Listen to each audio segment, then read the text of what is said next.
Hey everyone! Tonight we are going to be doing the patron video for this month. Every month I alternate between doing something a little bit more creative and doing like a classic like ASMR name trigger video. But for this month it is in fact a more creative month. So we're revisiting this world that we made back in March's video. Which is this world. I did some cartography and we made this world. And today we're going to be kind of fleshing out the lore of this world a little bit.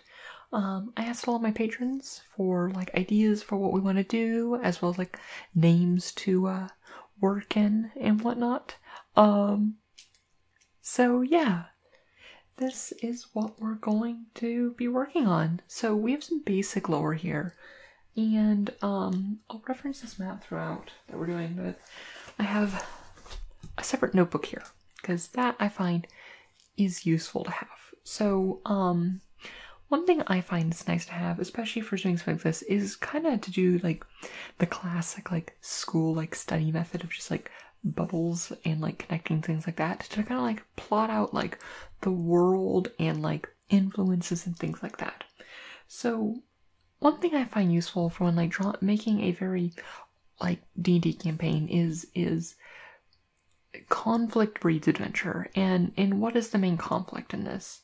And the main conflict of the world may not be the main conflict of the story, but that main conflict can like involve like a lot of things. Like if you think like some fantasy worlds like Lord of the Rings, you have this main conflict of Sauron versus essentially the rest of Middle Earth, and that kind of drives everything else. There's minor conflicts that don't strictly have to do with that, but they are within this backdrop of that. In Star Wars, depending on if in the original trilogy, the main conflict is like the Empire versus the Rebel Alliance, and there are other things that go on around that, but that is the main conflict. Well, I guess the main trilogy of Star Wars is not a good example because pretty much everything's about that conflict. But you get the idea where there are this main key conflict which kind of defines the world. Granted, this isn't how like the actual world works, but it is a very useful method for writing stories. There are very few clear great forces of evil and whatnot in the world that are these like archetypal conflicts that just don't exist, but they're useful for storytelling. And for this world, we have the main conflict being these dwarves in the mountains. I don't know if we decided that they're like Durgar or whatnot, and the humans in the valley below.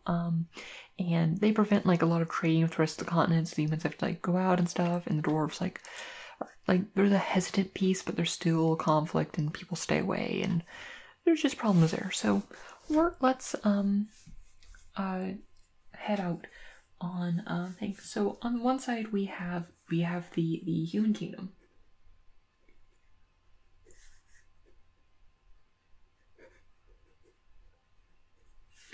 And we'll just put a box around that.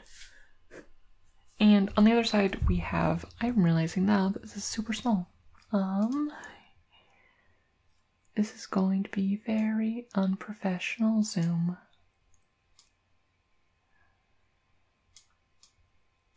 I am a professional at this, yeah. Hi. Welcome to Lily Does Streaming Quality video edits on camera. So we have the human game here, and we can have we have the dwarves here. I'm not going to bother with a lot of names. Like I might assign names later. Because we do have people with names and stuff like that. But it's like the human kingdom and that stuff. We won't deal with that there. Okay. So we have a bunch of names to incorporate within that, and we got 5 like suggestions. So one is a floating island / continent, which actually is interesting because there isn't one on the map, but we can work that in the story definitely and kind of figure out like how does this tie in to this archetypal conflict between these two. Big old police state that is built up recently due to immigration. We can definitely incorporate it into this human kingdom because, like, they've pretty much all fled towards the sea and everything. So, like, a lot of these northern lands are abandoned and stuff. So it's like, it's not strictly immigration, but just like population movement to these other areas causes these issues. So the human kingdom, in that sense, might have this more militarized police state. So we could see that, like, yeah, it's a kingdom technically, and they probably still have a king. But we could probably see like a military control, which also makes sense given the fact that they were just recently in a war, and the military is probably built up quite a bit over that time. So, like, the military being one of the most important institutions in the society really makes a lot of sense. One just says legend. So we'll incorporate some legends. That's cool. That's always, like, good things to incorporate. Like, folklore, legends, stories and stuff. Like, you obviously don't need to plot out everything, but just knowing a few of them and, like, sprinkle them throughout, like, a campaign or writing stuff really makes the world feel alive. And then this last one that someone just put down to incorporate into the lore is, Battletoads. So we have to incorporate Battletoads into this somehow. So, you know what? Let's just jump into that. Okay. So, Battletoads. Okay. What are they called? So, we had under the shadow of Mount Gabriel, we have the ruins of the city of Gabriel, which was the former human city here. So we know that this is, and it's abandoned. We have the Lake of Luis here. And you know what? Okay, so unrelated from these two, we're gonna have an unrelated civilization of Gripply residing in here. So we're gonna have Gripply are frog people. I think that's in Gripli. And they're from earlier editions of D&D. So we have the Gripply here, who aren't, like, strictly related to either of these two. They probably have some tensions with the dwarves, a little bit, just because, this is my shorthand for tension. I don't know what it came from. It's kind of like this jagged line, like, this implies a connection, and then that implies a conflict between those people. I have a lot of shorthand I use for, like, my notes and stuff that just developed over time that I don't strictly have reasons for. So these notes may not make a lot of sense to you, but it's more just to keep my my things. So we have a civilization Gripply. So we have, like, this probably, like, very militant that probably took because, like, we had these, well, working the legends. One thing we incorporated last time was we had the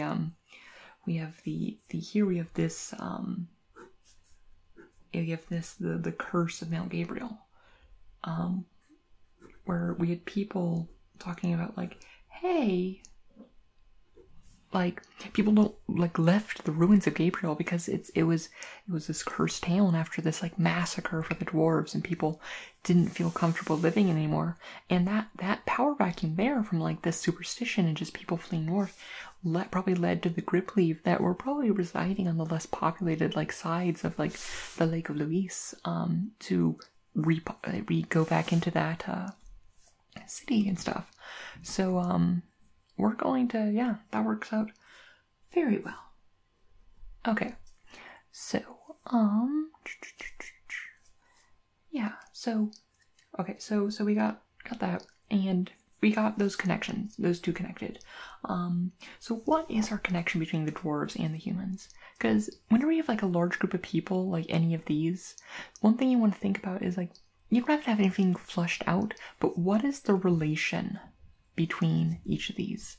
Honestly, there might be a sense of, because, like, the Gripply, if taken over the rooms of Gabriel, there's probably also bit of conflict between the Gripply and the humans, just because they're desecrating like this like essentially war site from that place, and words that mean things. And then also like among like the peasantry and whatnot, there might be a sense of like almost like superstition, and like kind of like distrust of these weird frog people who have just like come out of the lake and like are taking over the homes and stuff, and there might be like mistaken for like demons and whatnot. There's like a type of frog demon or something in D&D, right? I think so. I'm not sure. And stuff like that. So there might be this bit of superstition between the humans and the Gripply. So like overall, like it's kind of shaping up, and like the Gripply, the dwarves probably also dislike the Gripply just because they are very close, like encroaching on their lands and whatnot. Although it's not as tense as the humans and the dwarves, because I mean the Gripply, honestly, they don't care about the mountains. The mountains aren't good land for them. So there's a little bit of animosity, but like rigidity between these two, but it's not super openly hostile like between the dwarves and the humans, because like humans still need the mountains, humans still like the treasures that the dwarves are digging up. But when you're like a frog person, it's like, what are you gonna do with a bunch of gold? You just, I don't know, care about flies, I guess. I don't know. Okay, so yeah. So it's like, okay, so why does this matter? Like, we have the city bay here, and it's like, why is the dwarven blockades, the mountains matter? And we have this one, like, entryway, but, like we said, there's actually this giant whirlpool in the center of the inner sea, which makes it very treacherous to actually, like, head out and stuff. We have Fort Joysword, that helps protect it. Words that mean things. And so the floating island/continent,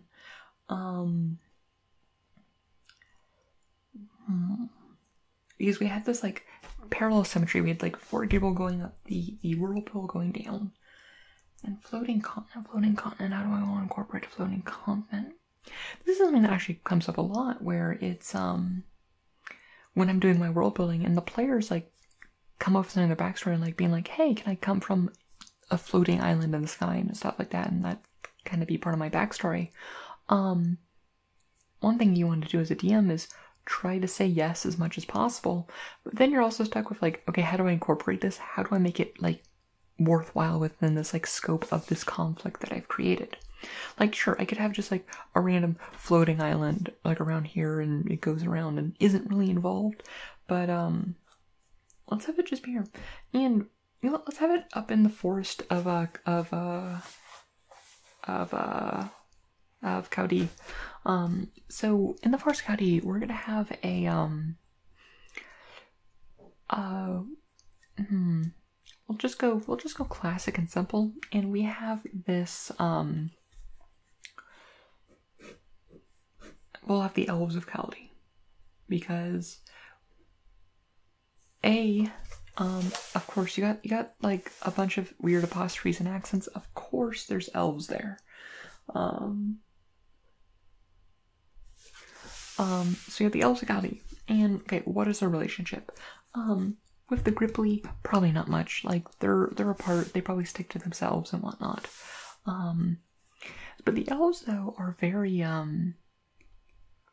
words that mean things. They're definitely, so this floating island, like how do they create a floating island? They're obviously magically advanced people, but specifically they're having a giant island. What if it's like just like a mountain they've uplifted from the dwarves? Like the elves somehow managed to steal an entire mountain from the dwarves.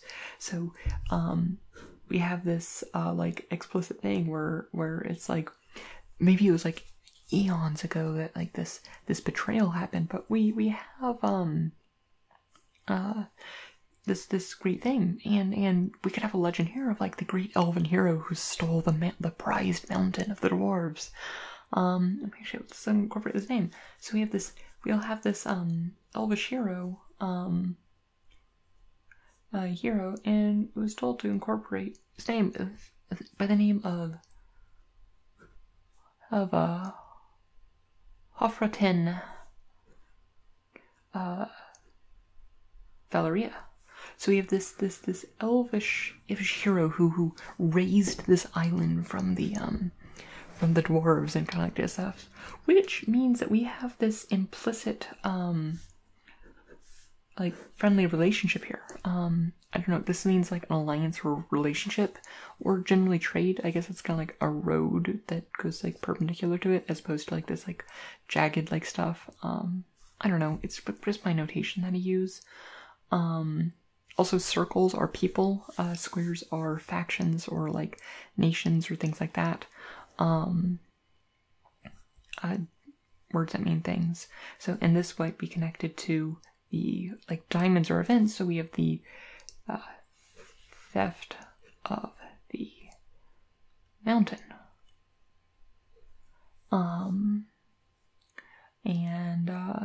Yeah. So so you have the theft of the mountains. That's what I used to denote an event, and we can also say that it was a point of conflict between the elves and the dwarves, and the theft of the mountain is there. So yeah, so I mean, that is a potential thing. Like, that's also like a really cool like adventure setting, like going up to this like floating island and like the riches of the dwarves and whatnot, as it's been like stolen by the elves and whatnot. And there's probably like tension there. It's like there's like both from a sense of just kind of like visiting there as an envoy to the elves and whatnot, but also like you could have like a party of dwarves and dwarven allies. Like, who knows, like they might have like gnomes on their side or whatnot, and you could have like this like dwarven faction, and you're kind of like infiltrating it and doing stuff like that. And that's like a really cool setting. It's kind of gives you kind of like Castle in the Sky vibes, which I love that movie. I love all Ghibli, but yeah, who doesn't?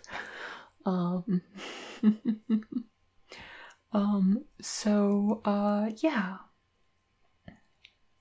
Okay, so what else?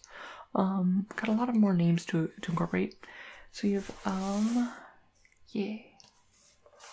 Oh yeah, the Elves of Cody. Okay, so we have the Elves of Cody. So we got that name. Gotta get through my list of names to show you. So we have Sprinkless Winkless. Or Sprinkles Winkles. That makes a lot more sense. But you know what? Sprinkless Winkless sounds like some wizard. And you know what? Yeah. So we have this military control, which is an event. And by that, we're going to have the captain of the guard, Sprinkless Winkless, the battle mage who drove back the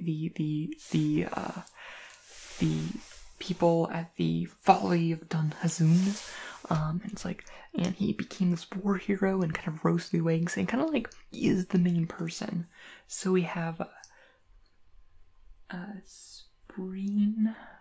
Spreen apostrophe Kless, obviously. Ween apostrophe Kless. Sprinkless Winkless. And that's a person, so we circle it. So he's like kind of like this occupation and stuff. And here we have another event, which happens to be of the dwarves, and it's and that is this like battle, which I'm just gonna shorthand note that, and that goes to involves with that and conflict there. This is getting really messy, but it's more made to be like a sketch and like brainstorming than to be actually functional. Usually I'll take this after like a brainstorming session and then like actually like write up like good like text documents and stuff. And I might do that and then put a link to it or something, but I also might not, because who knows? But if you'd be interested in like seeing like how I actually would like write up like lore info to like give to my players or whatnot, like before a campaign, let me know if you'd be interested in that, and I'll write that up for you. Okay, so we have Sprinkler. Okay, the next person is really awkward because, of course, of all the... I mean, it took me a while, at least it was my first patron, but, my mom decided to, subscribe to my Patreon, so, hi, Mom. And for the name that she wants on it, she just wrote Mom. So, we're gonna have the leader of the frog people just refer to herself as Mom. Nothing else. No insurrection. Just Mom. The great, like, matriarch leader of the frog people of the Lake of Louise. So yeah. Okay. So we got Q-Chin, we have the Mountains of Q and Mountain of Chen. So we got your character, Hafraten, Valeria, here as the elvish hero who stole this mountain from the dwarves. Louise, we have the Lake of Louise that the group are from. They're in the Lake of Louise. Locations, I'm boring and also circle, just because it's like, Like, officially for locations, I'll, like, do, like, more of, like, an actual circle, and, like, the people is more of, like, a oval ellipses. I guess technically a circle is an ellipses, but, yeah, no, that's what I do. But I don't feel like doing a circle, and I also haven't given much of myself space, because I did this whole, like, diamond thing in the center, and wasted a bunch of space. Gabriel, we got you in the mountains of Gabriel, that, like, the ruins or thing. We have this, like, legends of, like, we have this, the massacre of Mount Gabriel, which stems from this conflict, so I'll just link it there. Like, there's really no hard rules for, like, linking everything. So, sky. Oh yeah, the skies are the, like, we use for the names of the seas and whatnot. So we have this, like, kind of like this trade route, yeah, we'll like, so we have this trade route, and, like, we probably have, like, a cool name for it, because, like, we call the ocean skies, which is a cool part of it. We should call, like, that, having, like, cool names for things, like this passage, like this perilous passage, like, not falling down, like this, like, whirlpool could be, like, called, like, needling the sky, or things like that, where it's, like, a fun, like, kind of over-the-top name for something that sounds kind of dumb from, like, a hokey sci-fi setting is actually works really well in, like, writing, like, RPG settings and whatnot. And finally we have Ridley. Okay, we're Ridley. Honestly, I'm a huge fan of dwarves with somewhat, like, just mundane, like kind of, like, mundane names. So, you know what, like, I'm gonna combine your like, online alias and your actual name, and we're gonna have the king of the dwarves just be known as James Ridley, because honestly, that sounds like he could be, like, I don't know, a real estate agent. And, but he's, King James Ridley.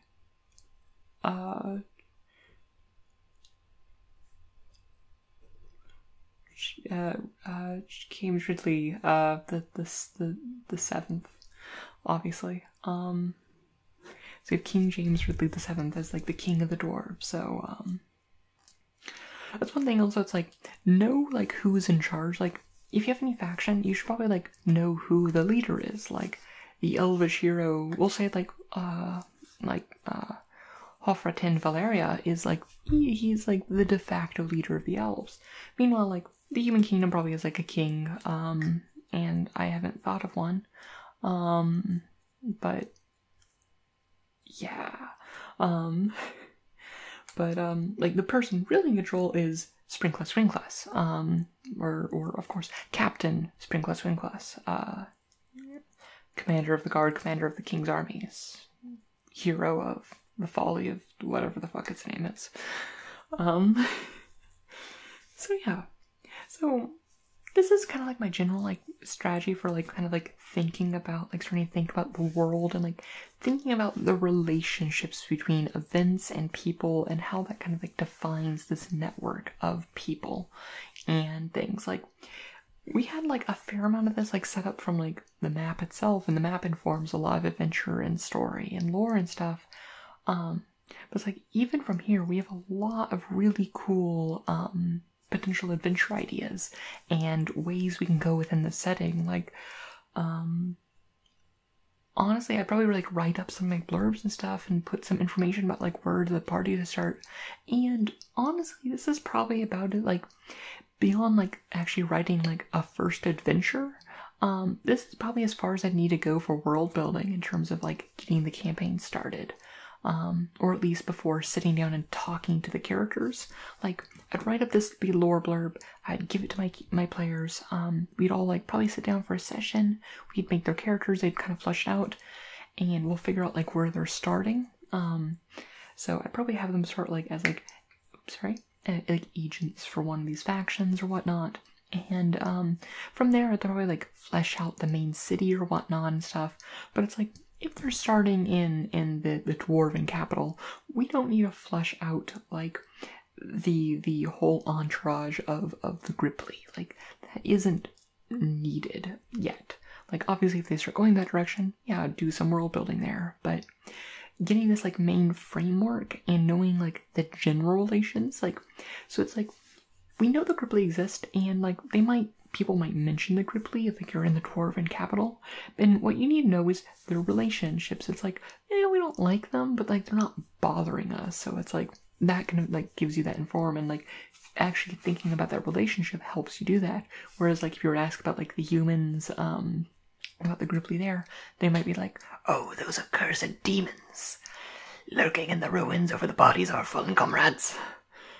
One day we shall drive them out, and drive them back into the lake from whence they came, and from there to the hells to which they belong.